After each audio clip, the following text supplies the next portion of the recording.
Cab book करी railway station जाने के लिए। हमें जाना था दिल्ली कैंट रेलवे स्टेशन।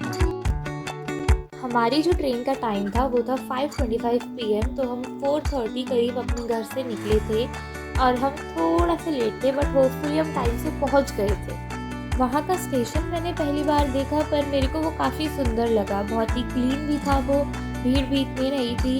हम आराम से पहुँच गए और हम अपनी ट्रेन अयोध्या एक्सप्रेस के पास फिर पहुँचे। हमने सीट ली और थोड़ी देर में ही ट्रेन चल गई। इस ट्रेन में काफ़ी एडजस्ट होके जाना पड़ा। एक ही सीट पर दो दो तीन तीन लोगों को अलाउड कर रखा था, इस वजह से पर सोते सोते ही सही हम नेक्स्ट मॉर्निंग तक अयोध्या कैंट रेलवे स्टेशन पहुंच गए थे। और वहां से इलेक्ट्रिक रिक्शा, ऑटो रिक्शा और बस के काफ़ी ऑप्शंस थे। वहाँ से मेन अयोध्या जाने के लिए हमने ऑटो रिक्शा लिया। हम 7 बजे ट्रेन से उतरे थे और हमें 9 बज गए थे कोई भी गेस्ट हाउस ढूंढते ढूंढते, क्योंकि सारे के सारे गेस्ट हाउस बुकड थे। ऑटो वाले भैया से हमने कहा था तो उन्होंने हमें करीबन 10 से 12 गेस्ट हाउस उन्होंने हमें दिखाए थे। फिर उसके बाद में कहीं जाके हमें ये गेस्ट हाउस मिला था और हमने अपना सामान रखा फिर, और हम चल दिए सरयू घाट की ओर। यहाँ आने के लिए हमने रिक्शा करी और हमने देखा कि एंट्री करते ही मार्केट स्टार्ट हो जाती है पहले, और खाने पीने से लेकर छोटी मोटी चीज़ों तक सब कुछ यहाँ पे मिलता है। साइड में छोटे छोटे घाट थे, बट हम फिर आगे चलते गए थोड़ा बहुत आगे एक्सप्लोर करने के लिए। तो हमें एक स्टॉल ऐसा भी दिखा, हमने वहाँ से थोड़ा बहुत सामान देखा और फिर लास्ट में जाके हमने ये की चेंज ली। सामान लेने के बाद में हमने देखा कि घाट पर ही काफ़ी सुंदर से छोटे छोटे से मंदिर भी हैं, जो कि हम लोग सरयू में स्नान करने के बाद में देखेंगे। जैसे कि सरयू मंदिर है और आगे जाके एक नागेश्वर मंदिर भी आता है। मंदिर के बाहर ही फूल, दूध और बाकी पूजा की सामग्री बेचने वाले लोग बैठे होते हैं, तो आप वहाँ से सामान ले सकते हैं। फिर वही साइड में सीढ़ियाँ थी नीचे जाने की, तो हम वहाँ से नीचे उतरे और हमने देखा कि जो पूरा का पूरा तट था वो बहुत ही साफ था, कोई गंदगी नहीं थी। चेंजिंग रूम्स भी बहुत अच्छे से बना रखे थे, स्टेज भी सेटअप था जैसे शाम को कोई फंक्शन होता हो। घाट का पानी बहुत ही ज़्यादा साफ था, बिल्कुल भी गहरा नहीं था, बच्चे भी इसमें आराम से खड़े हो सकते थे।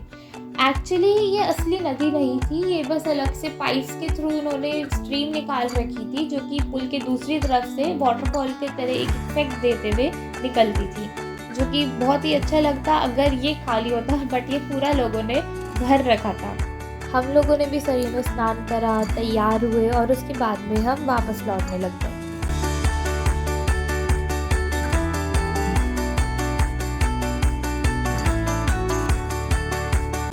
वापस लौटते समय हम नागेश्वर मंदिर में दर्शन करने के लिए गए। एक गेट आता है, गेट के अंदर से एंट्री होती है मंदिर के लिए, और रास्ते में आपको वैसे काफ़ी सुंदर से पुराने घर दिखेंगे जो कि बहुत ही प्यारे लगते हैं। वहाँ से आप सीधा सीधा जाते हैं तो सामने ये नागेश्वर मंदिर आपको मिल जाता है।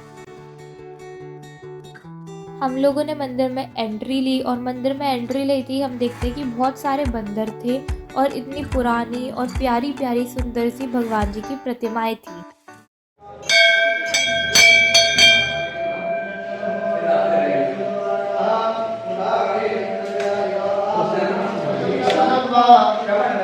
दर्शन करने के बाद में और मंदिर के फ़ोटोज़ वीडियोज़ क्लिक करने के बाद में हम लोग वहाँ से चले, और उसके बाद हमने नाश्ते में समोसे मटरा खाए। समोसे मटरा हो गया, कचौड़ी मटरा हो गया, ये सब चीज़ें चाट पकौड़ी के तौर पे वहाँ पे अवेलेबल है। नाश्ते के बाद जैसे हम लोग आगे चले तो हमें एक पंडित जी मिले वहाँ पे, जो कि तोते की मदद से कुंडली देखते हैं।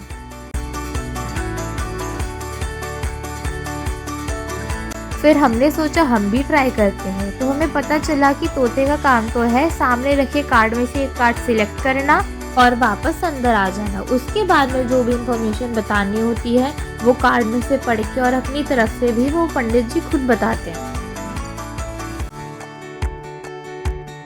फिर जब हम आगे गए तो हमें तोते की तरह ही कार्ड सिलेक्ट करने वाली एक चिड़िया भी मिली।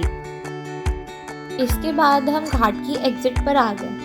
एग्जिट और एंट्री दोनों एक ही जगह से होती है, बट एंट्री करते टाइम हमने ध्यान नहीं दिया, जो कि हमने एग्जिट करते टाइम दिया, कि वहाँ से लता मंगेशकर चौक और सूर्य स्तंभ दोनों ही चीज़ें बहुत ही क्लियरली विजिबल है। Thank you for watching this vlog and please stay tuned for the part 2।